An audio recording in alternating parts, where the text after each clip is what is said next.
নমস্কার, আমি doctor Tamajit Chakraborty, consultant brain and spine surgeon, Kolkata. আজকে আমার আলোচনার বিষয় সার্ভাইকাল স্পন্ডালোসিস।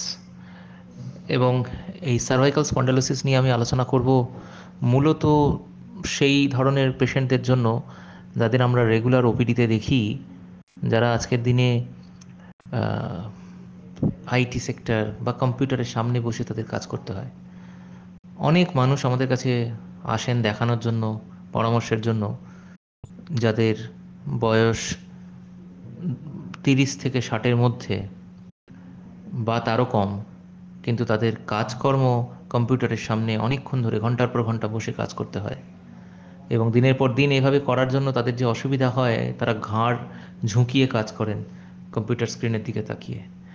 তাদের কনস্ট্যান্ট একটা এইভাবে তাকিয়ে থাকতে হয়, এবং হয়তো দেখা যাচ্ছে 2 ঘন্টা 3 ঘন্টা ধরে তারা কোনো মিটিং অ্যাটেন্ড করছেন বা কাজ করছেন। এই করতে করতে করতে করতে আমাদের ঘাড়ে একটা প্রবলেম নিজেদের অজান্তে শুরু হয়। একে আমরা ডিজেনারেশন বলি, ডিজেনারেটিভ স্পাইন প্রবলেমস।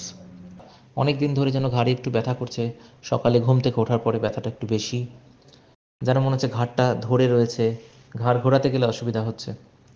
এবং দেখা যাচ্ছে যে এদের মধ্যে অনেকেই যারা টু হুইলার ড্রাইভ করেন, তো টু হুইলার ড্রাইভ করার পরে দেখা যাচ্ছে এই ব্যথাটা আরও বেড়ে যাচ্ছে।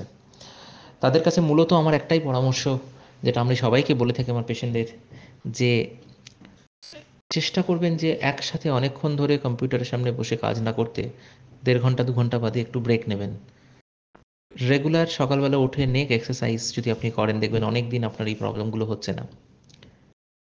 চেষ্টা করবেন যে টু হুইলারে লং ড্রাইভ না করতে, বা খুব সেই রকম রাস্তাগুলো অ্যাভয়েড করতে যেখানে খুব ঝাঁকুনি হয়। যদি অল্প ব্যথা থাকে তাহলে একটু কেয়ারফুল বেশি হতে হবে। যদি ব্যথা বাড়তে থাকে বা দেখছেন হাতে সত্যি খুব ঝিমঝিম করছে বা হাতে কোনো কিছু ধরতে অসুবিধা হচ্ছে, তাহলে ডাক্তারের পরামর্শ নিন। হয়তো আপনার কিছু পরীক্ষা নিরীক্ষা করে দেখার দরকার পড়বে। তো এই জিনিসগুলো মনে রাখবেন, সুস্থ থাকবেন, ভালো থাকবেন। নমস্কার।